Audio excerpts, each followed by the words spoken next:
role that you're in. We all know Triple X has been around in many iterations of this series. The return of Xander Cage. When you're playing a villain, you're the bad guy. Yeah, my name's in the movie is Paul Donovan. I'm a military badass, and I'm protecting Toni Collette, who is I don't know if you guys know who Toni Collette is. She was from Little Miss Sunshine. She was the mother from Sixth Sense. Oh yeah, Oscar nominated.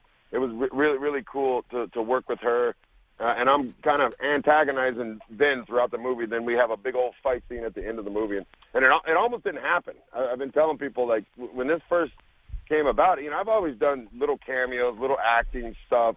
Tiki, probably same as you, Tiki. Yep. And I got a little reoccurring role right now on NCIS that I do a couple times a year, but never anything like this. And so when I first got the offer, the email came over, and I saw Triple X come audition for it.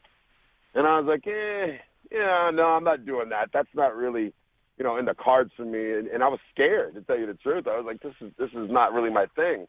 Totally outside of my comfort zone. But then, so the next day I get a call from Constance Schwartz. She's my manager. She's from New York, Yonkers.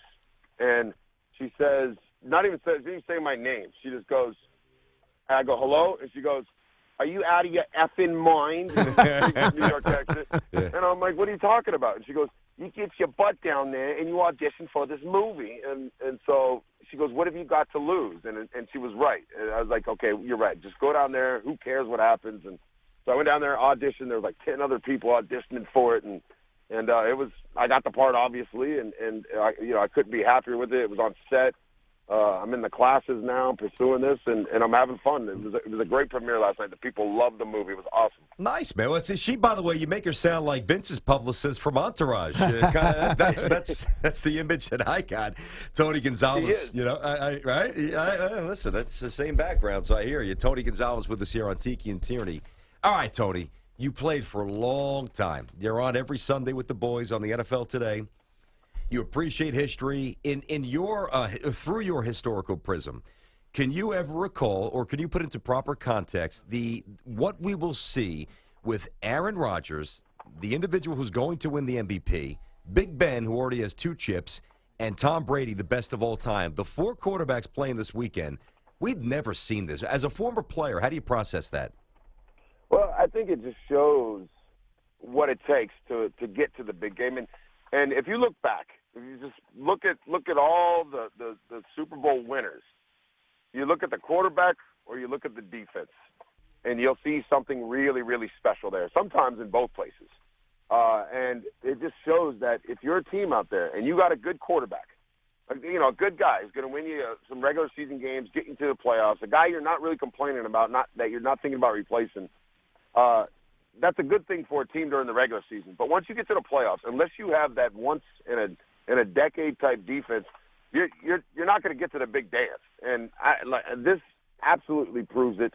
3 Hall of Famers, and then one guy who is the MVP, and Matt Ryan, are in the Final Four of this tournament. So I think it just hits home. It kind of could be discouraging to some of those teams out there that are like, my quarterback's good, but he's just not to get a Super Bowl ring. And that's where it becomes tough to do, and why these guys get paid $25 million a year and are the elite quarterback. A very hard thing to find, a very special thing to find. Yeah, you talk about that elite quarterback, and you played with Matt Ryan for, I think, the first 3 years. Yeah, the first 3 years of his career. Did you think that he would ever reach this MVP level? Because it felt like at some point he hit a ceiling, but now he's obviously blown through it, and he's waiting to win that championship.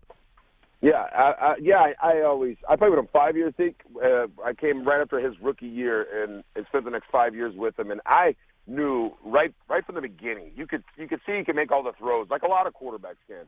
But really what separated him was what he did off the field. I saw how hard he worked and how curious he was. He asked questions, always trying to get better.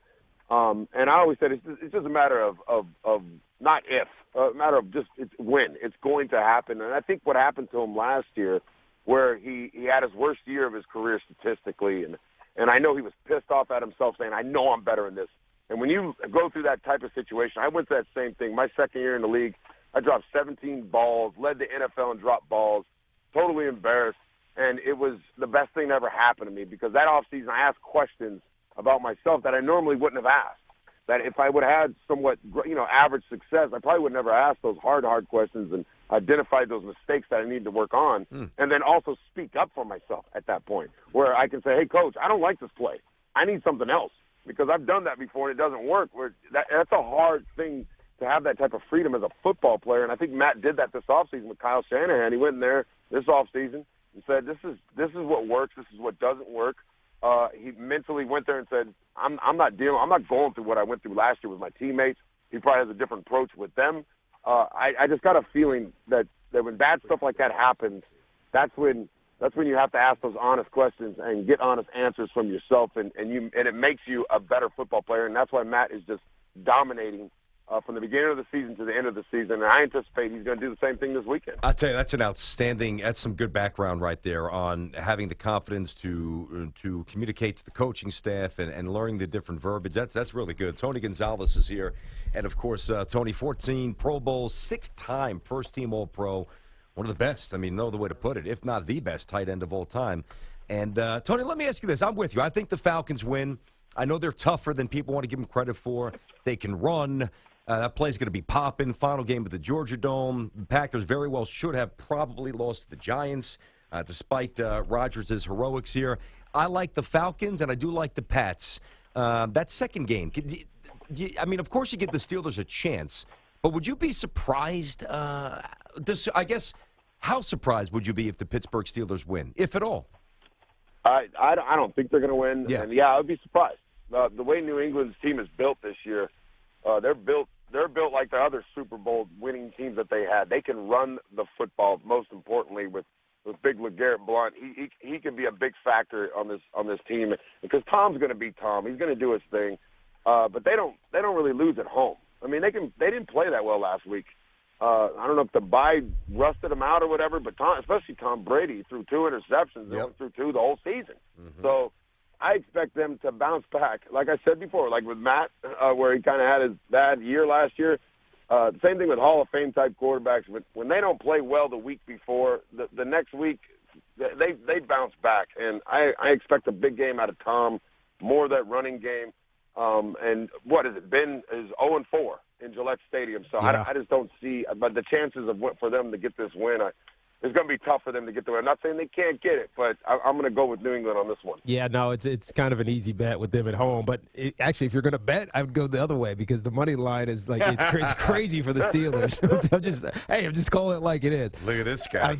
Love it. I told him all that stuff, Tony, by the way. Hey, Tony, just last question before you let you go. This is really about you. You were the tight end in the National Football League has become like the guy. If you don't have a good one, you kind of can't win anymore. There's 11 of them in the Hall of Fame. You obviously be the 12th as soon as you get that opportunity. But how do teams and how do quarterbacks, I think, rely? Because I've always said this: good young quarterbacks have great tight ends. How has that position evolved really since you left the game? You got in there, you were doing it early, but now teams are doing it all over the place.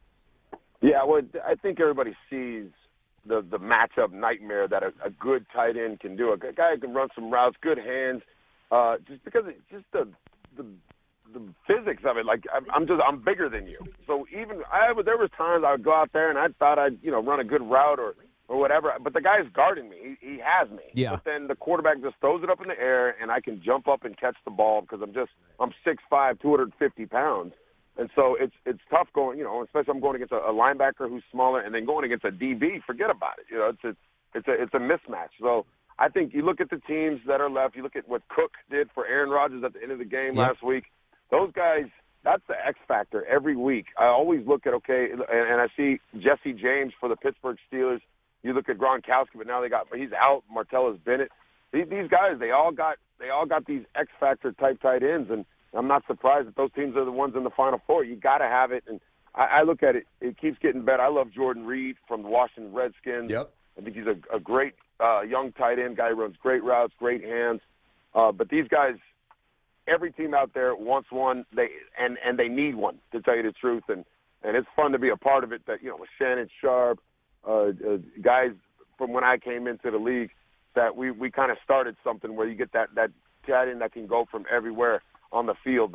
But I also blocked too, Tiki. Don't you ever let him forget it. I had to block too. So I know it. It was fun. That's why I love Shockey, and it actually hurt him in his career because he got hurt a lot because he always wanted to block. And if you like to block and you can catch, you'll be on the team forever. Tony, we appreciate you, man, and good luck with Triple X. Thanks, guys. Go see the movie. It is awesome. It's certainly star-studded. There's no doubt. Samuel L. Jackson, Ice Cube's in there. Michael Bisping, our buddy from the UFC, who we've had in studio. Tony Gonzalez. See you, pal. Good stuff.